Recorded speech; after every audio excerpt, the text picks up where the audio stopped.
As with any lifestyle change or physical exercise program, consult your physician before you begin your yoga practice. If you are pregnant, discuss your yoga practice with your yoga instructor. As your pregnancy progresses, you will need to modify or avoid certain poses. Move at your own pace and modify the poses as needed in order to maintain alignment and easy breathing in every pose. If you feel any discomfort, dizziness, or pain during your practice, either modify the pose so that you are comfortable or take a few moments to rest. It is very important that you listen to your body and practice yoga in the manner that is the safest and most comfortable for you. Namaste. It's important to understand the benefits of pranayama. First of all, most of us in North America, about 9 out of 10 of us, are actually chest breathers, which essentially means that we only use the top 1/3 of our lung capacity. When you start practicing your pranayama, you're essentially working on increasing or basically tripling the lung capacity when you start learning to use the bottom portion, the middle, as well as the top portion of the lungs. Also, a lot of us carry scar tissue in our lungs, and again, mostly in the top third portion. Whether you have been and are still a smoker, whether you've suffered from asthma, or whether you simply live in this world with pollution and all the rest of the toxins that we have around us, bringing these things into our body causes scarring.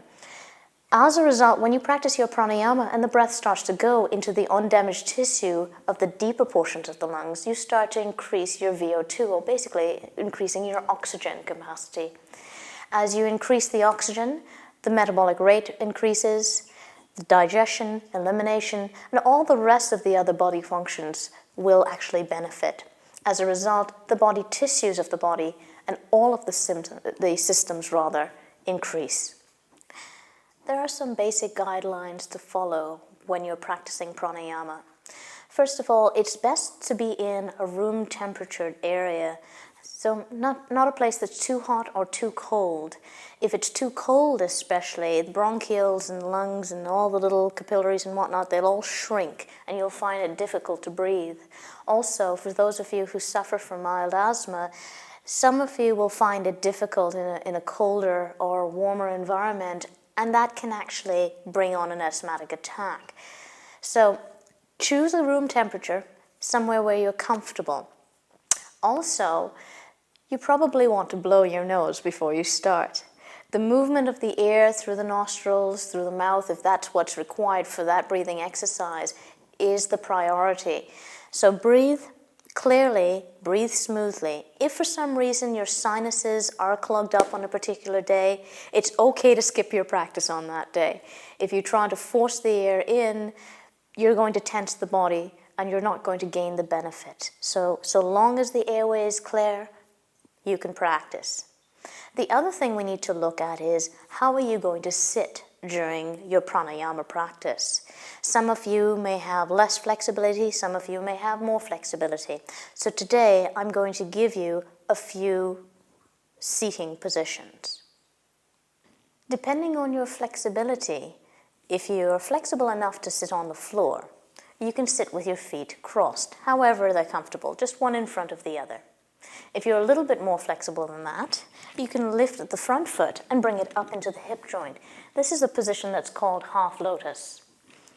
If that's comfortable and you've got a little bit more flexibility, you may want to then move into a full lotus. Now, full lotus does take a fair amount of flexibility in the hips, the glutes, and everything else, but the one huge benefit to this posture is that it keeps your spine erect. And therefore, it's one of the most ideal postures for either meditation or pranayama. If, however, you're not comfortable in any of those, you may decide to move into hero's pose. Now, hero's pose is going to require a bit of flexibility in the front of the thighs.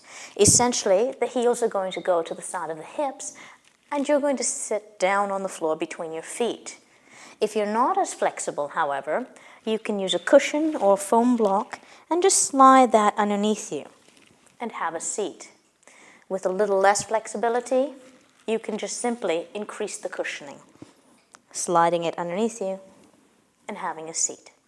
If none of these positions work for you, you can always go into a chair.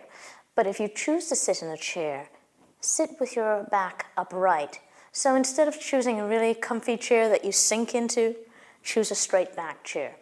The purpose of all of this is in order to keep the spine erect and to keep the airway, as a result, quite open. The other thing you want to be aware of when you're sitting is the position of the chin. It's quite okay to have the chin drop forward slightly. What you want to avoid is having the chin lift up. The chin will tend to lift up if you slouch. And what happens there is the airway becomes restricted. Okay?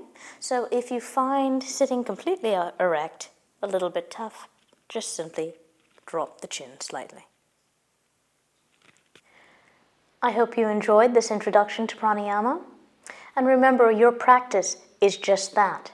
It's a practice.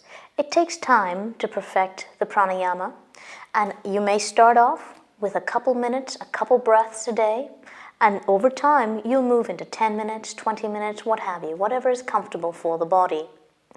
You can choose to practice pranayama several times a day. You can also choose to attach it to your physical yoga practice or to your meditation practice. Certain pranayamas will actually energize the body, and certain pranayamas will relax you down. So as you continue to practice or do your pranayamas, you will be able to feel the effects on your body and choose your pranayamas according to what you're looking for, what effect you want on the body and the mind. If you have any questions, do feel free to email me at reddooryoga@shaw.ca, or you can go to my website at www.reddooryogacanada.com. I'd be happy to answer your questions. Namaste.